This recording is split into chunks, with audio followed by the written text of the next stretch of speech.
This leader is provided to facilitate adjustment of focus.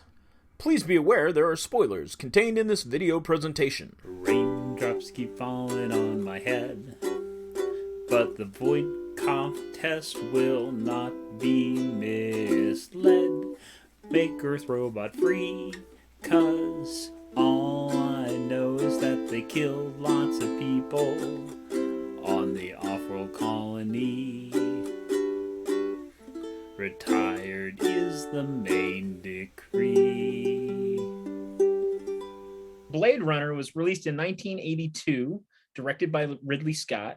It was nominated for art direction, visual effects, and it was nominated for a Golden Globe for score. The Vangelis. The Bangles? Or is it Vangelis? No, I think it's Vangelis or whatever. They did a lot of those 80s movies. They did Chariots of Fire. Yeah, Chariots of Fire. Mom had that piano book that had a bunch of those songs in it. I mean, I love this. I love the score. I grew up listening to that. That's my jam. How badass is Rutger Hauer? I had like 4 or 5 different notes. It's like Rutger Hauer. But what we liked Rutger Hauer did. Wanted dead or alive. No. Blind Justice. Blind Justice. What's your problem, Jagger? You blind? Yeah.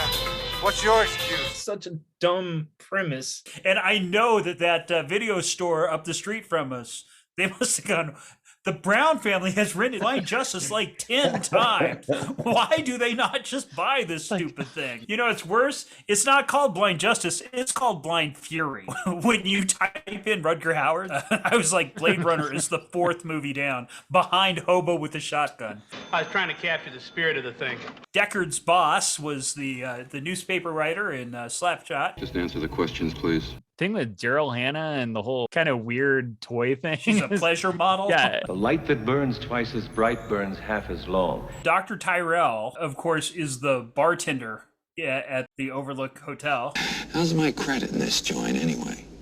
Your credit's fine, Mr. Torrance. Edward James Olmos and James Hong, who was fantastic in this. I am a huge Lopan fan. But they were both in Agents of S.H.I.E.L.D. That's a Marvel connection. Nice. That was a bit of a stretch. I don't know answers. This is another one that I read the book and really liked.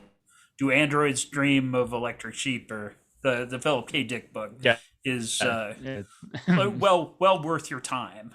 Oh, that's a great book. Yeah. It's kind of too bad that it had to be a little rapey. Just a little bit there. I took that because he was struggling with, is she even a person or not? Is she just a robot? Is it somebody raping a toaster? Right? Still, is that okay? I think they thought that Harrison Ford's character was actually a replicant also. You know that void comp test of yours? Did you ever take that test yourself? And everybody's fighting about that. So Harrison Ford has said absolutely not. Rutger Hauer says if he's human, then the final fight is humanity versus robots.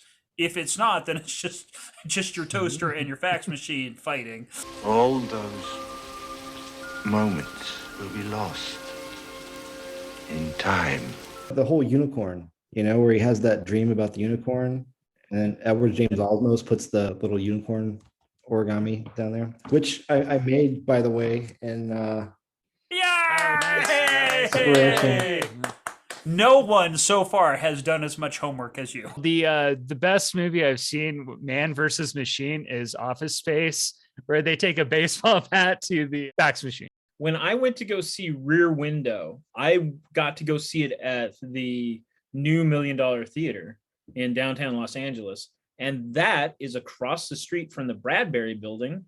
And you actually can see it in a couple of shots. That's a pretty awesome LA connection there. Both Trent and Dave, they saw this at my bachelor party, the Bluebird Theater, where I used to work. We were showing old movies. So Dave put together my bachelor party, and being one who doesn't drink or go to strip bars, he's like, you know what would be cool? And it was. Indulge me. The major message of this movie is don't be a replicant, be a replican. Nice talk, you. We had a Vertigo moment.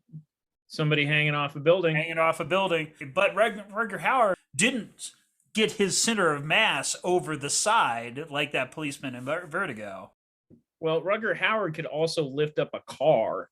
So, and he was yoked. A lot of the holding the dove stuff was improv from Rutger Hauer being a loony.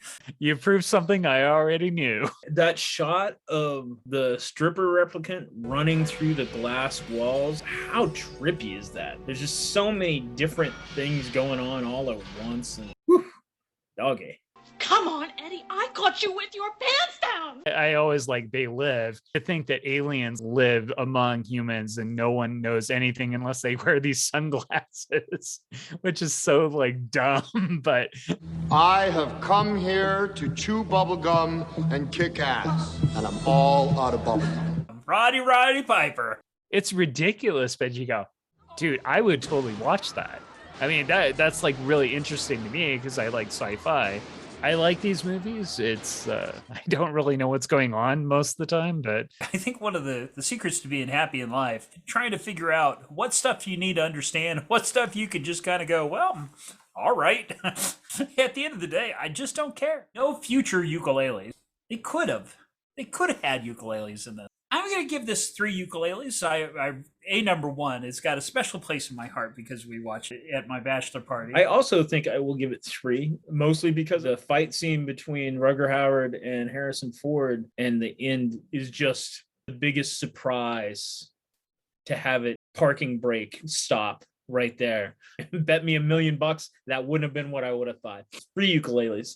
I'll give it 4. I think it's a masterpiece. Everything from beginning to end, the religious symbolism with Tyrell as God, making these humans, how long do they deserve? What is humanity? And yeah, I love it. I just think it's fantastic. And I too will give it a 4. It is the coolest movie ever. I love it. I love the idea of it. And I mean, I think it was just executed really coolly. And I mean, for the 80s, it's just super 80s. What 80s thought the future was going to be. It's so 80s that it's 2019, pre-COVID. It's over!